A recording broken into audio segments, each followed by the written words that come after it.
From the Detroit Free Press, I'm Robin Chan with today's voice briefing. It's Friday, September 29th, 2023. For the Detroit Free Press, I'm Eric D. Lawrence.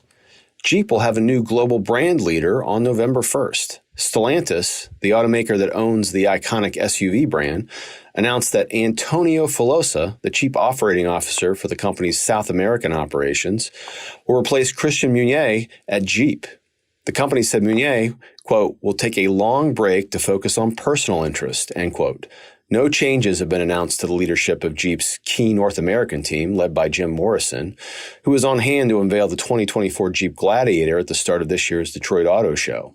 Emmanuel Capilano, a former chief financial officer for the company in South America, will replace Filosa. Changes have also been announced for Stellantis' India and Asia-Pacific region, with Ashwani Mupasani replacing Carl Smiley as chief operating officer there. Smiley has, quote, decided to prioritize his personal life, end quote, according to the company. Hi, I'm Bill Leitner, staff writer at the Free Press in Detroit, with a tale about a family fighting over the fate of their oldest member. He's Lem Barney, one of the greatest ever to play for the Detroit Lions.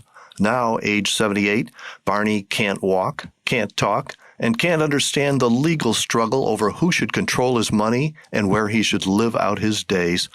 That struggle includes numerous family members, a platoon of lawyers, a judge in Oakland County, plus two of Barney's old pals, former Detroit Mayor Dave Bing and Lomas Brown, also a former Lions star, now radio broadcaster for the Lions.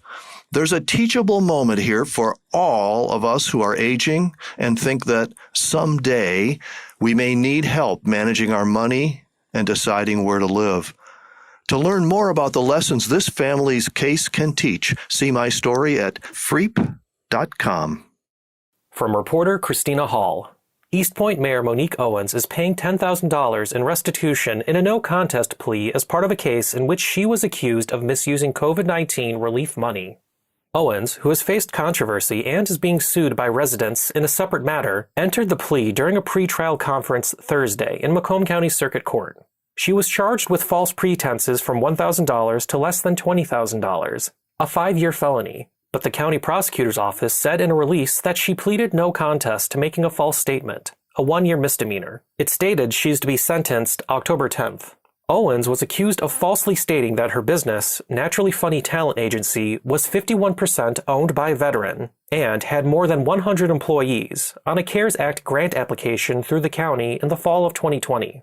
For more on this story, you can search for Christina Hall's article, East Point Mayor Monique Owens pleads no contest in COVID-19 relief funds fraud case, on freep.com.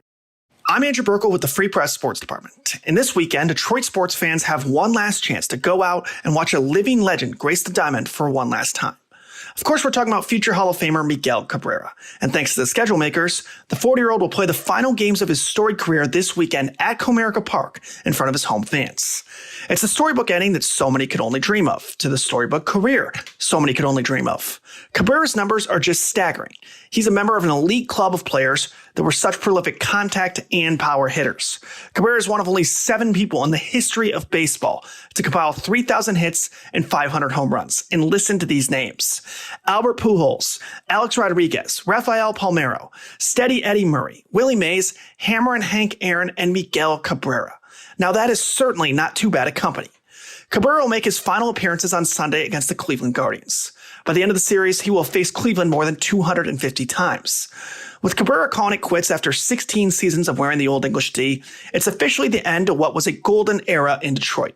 Justin Verlander, Pudge Rodriguez, and Maglio Ordonez have long since left, but Cabrera has always seemingly been there, slapping outside pitches to right field and frustrating pitcher after pitcher.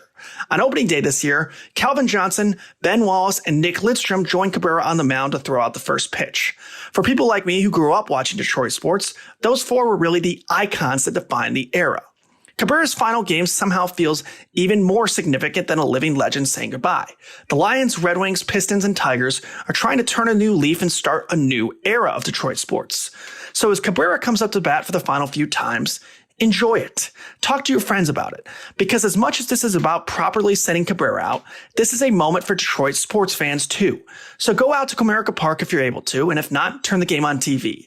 Because someday when Cabrera's stats are shown as the benchmark for generations of Tigers hitters, you're going to want to be able to say, yep, I remember watching Miguel's final game.